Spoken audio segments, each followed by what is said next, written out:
हरि ओम श्री गुरुशरणम श्री गुरुचरण कमलेभ्यो नमः। सज्जनों, मैं आज आपके सामने राम नाम की महिमा, चाहे आप नाम कहें या राम नाम कहें, किसी को भी आप मान लीजिए, तो नाम की महिमा का वर्णन करने जा रहा हूँ कि नाम की महिमा क्या होती है। देखिए सज्जनों, रामचरितमानस में तुलसीदास जी महाराज ने नाम की महिमा को बड़े सुंदर ढंग से जो है आपको दिखाया है।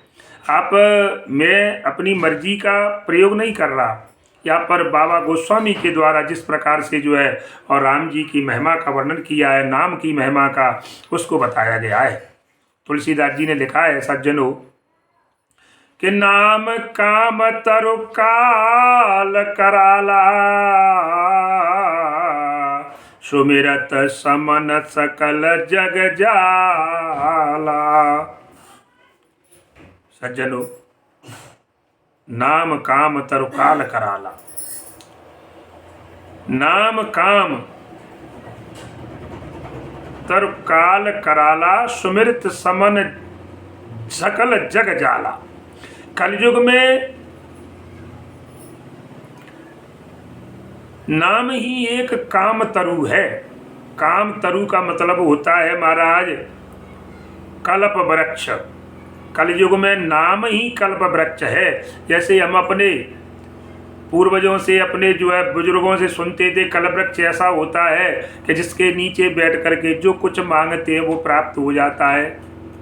लेकिन सज्जनों, अब कल्प वृक्ष कहाँ है? कोई कहता है कि देवलोक में है तो कहाँ मिलेगा, लेकिन नहीं, बाबा गोस्वामी कहते हैं कि नाम काम तरो और काल कराला।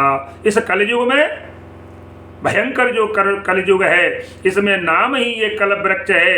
इस नाम के जरिए क्या करते हो कि सुमिरत समन सकल जग जाला। इसका सुमिरन मात्र करने से, केवल आप नाम का स्मरण करिए, नाम का स्मरण करने मात्र से ही सज्जनों, संसार के सब जितने भी जो जीव हैं और संसार के जो जंजाल हैं, सकल जग जाला, संसार के जो जाल हैं उनका जो है ताको नाश जो है कर देता है। नाश को कर देने वाला ऐसा जो नाम रूपी कल्प वृक्ष है। काय को कल्प वृक्ष ढूंढते हो? कल्प वृक्ष है तो नाम है। नाम का जाप करिए, सुमिरन करिए कि श्री राम जय राम जय जय राम, श्री राम जय राम जय जय राम, श्री राम जय राम जय जय राम। और इसके बाद में बता रहे हैं कि राम नाम कलि अभिमत दाता, हित पर लोक लोक पितु माता। सज्जनों, ये कलयुग में क्या है? राम नाम कलयुग में अभिमत, मने अभिमत का मतलब है हमारे मन इच्छित, मनोवांछित जिसे कहें, इसे मनोवांछित फलों को देने वाला है।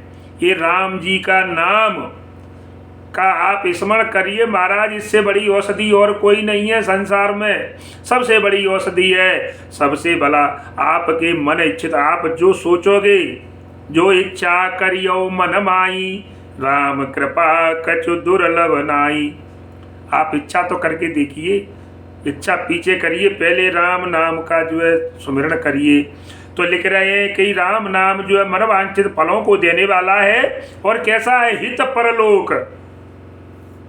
कहते हैं इस लोक में तो आपको इसका लाभ मिलेगा ही, लेकिन आपका परलोक में जब आपका स्वर्ग गमन होगा, उस समय भी आपका परम हितकारी जो है ताको होगा। और हित परलोक लोक पितु माता, और इस लोक का माता पिता है तो वही श्री राम का जो है नाम है। तो माता पिता मान लो आप राम जी को, अगर मान लोगे ना तो संसार में आपको किसी और अन्य के सामने झुकना नहीं पड़ेगा। जो मनुष्य अपने माता पिता के सामने झुक लेते हैं, उनकी आज्ञा का पालन करते हैं, राम जी खुद कहते हैं कि जो अपने माता पिता के सामने झुकते हैं, उनका अनुकरण करते हैं, उनको किसी दूसरे के पैरों में पड़ने की आवश्यकता नहीं पड़ती, जरूरत ही नहीं पड़ती। इसलिए आगे बाबा गोस्वामी जी फिर भी और भी देखिए, मैं बताऊं आपको और क्या कह रहे हैं कि आप राम का, तो कि किसी सज्जन ने पूछा सज्जनों के राम का नाम किस प्रकार से लिया जाए, हम तो पढ़े लिखे नहीं हैं तो कैसे लेना चाहिए। अरे बाप रे, आपको ये समझ में आनी चाहिए कि उल्टा नाम जपा जग जाना, और वाल्मीक भय ब्रह्म समाना।